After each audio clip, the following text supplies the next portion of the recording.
Hello, my name is Joe Hayes. I'm a researcher at PPIC, and today I'd like to give an update on the adult correctional system in California. I'll talk first about recent trends in the prison and parole populations, discuss the situation at the county level, and finish by outlining recent findings regarding crime rates. The reform known as corrections realignment had immediate and measurable effects on the prison population. This policy was enacted in 2011 after court orders that the state reduce overcrowding in prisons. Under realignment, responsibility shifted from the state to the counties for most people released from state prison, for parole violators, and for those newly convicted of felonies deemed non-serious, non-sexual, and non-violent. The prison population dropped 17% in the first year, from 145,000 to 120,000, and then leveled off. There are still another 5,000 more inmates than the target set by the courts. The state has until the end of February 2016 to fully comply with the reduction order. As counties gain responsibility over released prisoners, of course the state parole population has dwindled as well. In the first 2 years of realignment, the parole population fell 46%, from 89,000 to 48,000. Each of the 58 counties of California faces a unique set of corrections realities and resources, and each is responding to the challenge with its own mix of strategies. Every county but Alpine has its own jail facilities. Prior to realignment, about a quarter of counties maintained average daily populations exceeding their jail's capacity, and over half of counties had released inmates because of a lack of capacity.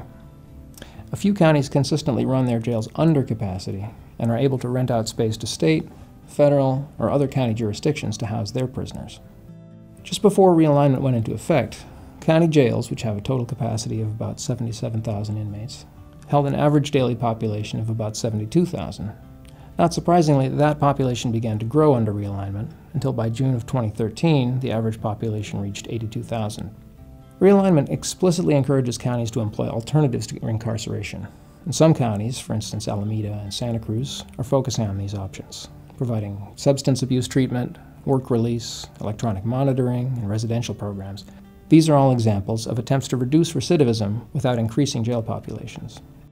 Some counties, notably Madera and Calaveras, are focusing on expanding jail space to absorb the large number of offenders.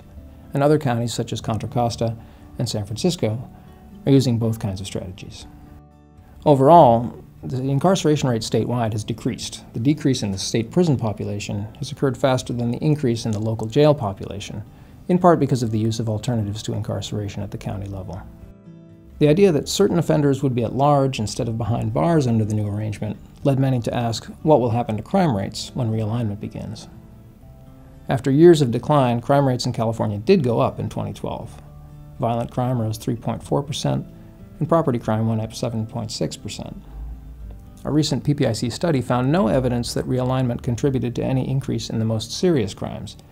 Rather, the increase in violent crime appears to reflect a general trend also witnessed in other states. But the same study did find a link to increased property crime, particularly auto theft. I've noted here some of the earliest results we've been able to observe from realignment. Other important questions remain to be answered, including, will the counties be able to achieve better results than the state at reducing recidivism? How are the courts behaving in the new context of realignment? How are prosecution and sentencing practices changing? And what next steps will the state take to comply with the court-ordered population reductions? At PPIC, we'll be analyzing these and other developments. I hope you check back with us about them, and thank you for listening.